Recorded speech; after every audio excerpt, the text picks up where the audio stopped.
नमस्कार मंडळी, अर्चना लाईफस्टाईल या चॅनल मध्ये तुमचे मनापासून स्वागत आहे। आषाढ अमावस्या म्हणजेच दीप अमावस्या। आजच्या व्हिडिओमध्ये आपण अगदी सोप्या पद्धतीने दीप पूजन कसे करावे आणि या दिवसाचे काय महत्त्व आहे आणि मुलांना कोणत्या दिव्यांनी औक्षण करावे ही सविस्तर माहिती आज आपण पाहणार आहोत। चला तर मग आता वेळ न घालवता आपण दीप पूजनाला सुरुवात करूया। इथे दीप पूजनासाठी पाटा किंवा चौरंग घ्यावे, त्यावर लाल वस्त्र अंथरून ठेवावे आणि दिवे ठेवायच्या आधी त्यावर अक्षदा ठेवावी। जिथे जिथे आपण दिवे ठेवणार आहोत तिथे तिथे थोडं थोडं अक्षदा ठेवावे, त्यावर हळद कुंकू व्हावे। दीप अमावस्याला आपण लहानपणी ऐकलंच असाल तर दिवे दिवायचे अमावस्या असं पण म्हणतात। त्यामुळे या दिवशी जेवढे आपले घरातील दिवे असतील ते सर्व दिवे स्वच्छ करून घ्यावेत आणि सर्व दिवे पूजनासाठी घ्यावेत। आपला जिथलाही दिवा असेल, पंथी, दगडाची, ते सगळे दिवे घ्यायचे आणि ते पूजा करण्यासाठी घ्यायचे। आता आपण इथे सर्व अक्षता टाकून घेतलेलो आहोत आणि त्यावर आता जेवढे घरातले दिवे आहेत ते सर्व दिवे ठेवून घेणार आहोत। तर अशा प्रकारे दीप अमावस्या दिवशी सर्व दिवे घेऊन स्वच्छ करून ते दिव्यांची पूजा करून घ्यायची आणि ह्या दिव्यांना कणकीच्या दिव्याने ओवाळून घ्यायचं। आता इथे मी सुपारी घेतली आहे। कोणतंही शुभ कार्य करण्याच्या आधी आपण गणपतीची पूजा करतो, त्यामुळे सुपारीला आपण गणपतीचं प्रतीक मानून गंध, अक्षदा, फूल आणि दुर्वा आणि आघाडा वाहून घेणार आहोत। दिव्यांना आता आपण वस्त्रमाळ घालून घेऊया।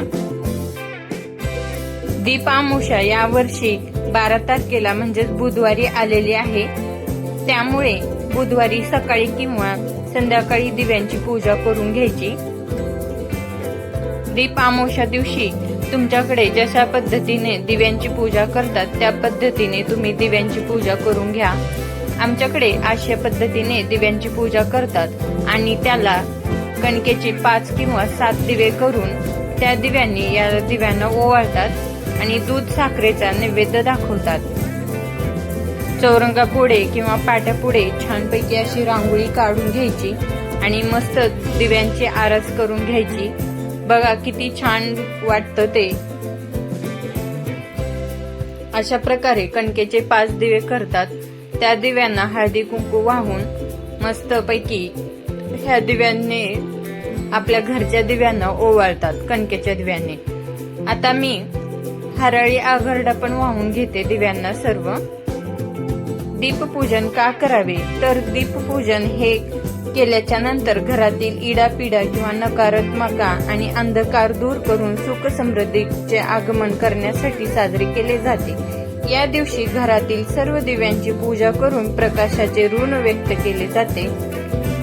तर घरातील सर्व दिवे स्वच्छ करून त्यांची पूजा केल्याने नकारात्मक ऊर्जा नष्ट होते। दिव्याची ज्योती ही ज्ञान, उत्तम आरोग्य आणि भरभराटीचे प्रतीक मानले जाते।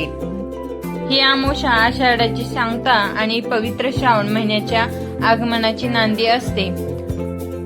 तमसो मा ज्योतिर्गमय या उक्तीप्रमाणे अंधकाराकडून प्रकाशाकडे आणि अज्ञानाकडून ज्ञानाकडे जाण्याचा संदेश हा दिवस देतो। सर्व दिव्यांची पूजा करून झालेली आहे। आता सर्व दिव्यांना आघरडा आणि हराळी पण वाहून झाली, थोडे फुलं पण वाहून घेते। अशा प्रकारे छानपैकी पूजा करून घ्यायची। या दिवशी खूप प्रसन्न वाटते। अशा प्रमाणे पूजा करून घेतल्याच्या नंतर दीपपूजनासाठी आपण 5 कणकेचे दिवे करायचे। ज्यावेळेस आपण कणकेचे दिवे करतो त्या कणकेच्या दिव्याच्या पिठामध्ये थोडासा गुळ घालून घ्यायचा आणि ते पीठ मळून घ्यायचं। आता मी इथे नैवेद्य म्हणून साखर आणि दुधाचा नैवेद्य ठेवलेला आहे। सर्व दिव्यांची आता पूजा करून घ्यायची आणि आता सर्व दिवे प्रज्वलित करून घेऊया। यावर थोडे थोडे अक्षदा हळद कुंकू वाहून घेतले। कणकेच्या दिव्याला पण हळद कुंकू आणि अक्षदा वाहून घ्यायच्या। आज छानपैकी सर्व दिव्यांची पूजा करायची आणि कणकेच्या दिव्यांची पण पूजा करून सर्व दिवे लावून कणकेच्या दिव्यांनी ह्या दिव्यांना ओवाळून घ्यायचं। अशा प्रकारे प्रत्येक वेळेस माचीसची काडी घेऊन दिवा लावायचा. दिव्याचा तो मान असतो व्यवस्थित दिवे लावून घ्यायचे आणि कणकेचे दिवे पण लावून घ्यायचे आणि कणकेच्या दिव्यांनीच ओवाळून घेतल्याच्या नंतर आपल्या मुलांचं पण कणकेच्या दिव्यांनीच औक्षण करून घ्यायचं. त्यामुळे कणकेच्या दिव्यामध्ये तेल घालून घ्यायचं, तूप नाही टाकायचं. आता सरळ दिव्याला अगरबत्ती पण ओवाळली. आता सर्व कणकेचे दिवे लावून घेते. दिव्यांना कणकेचे दिवे ओवाळत असताना शुभम करोती म्हणून घ्यायची आणि दिव्यांची जी आरती आहे ते पण म्हणून घ्यायची. तिमिराकडून प्रकाशाकडे जाण्याचा संदेश देणारा हा सण घरातील इडापिडा दूर करतो.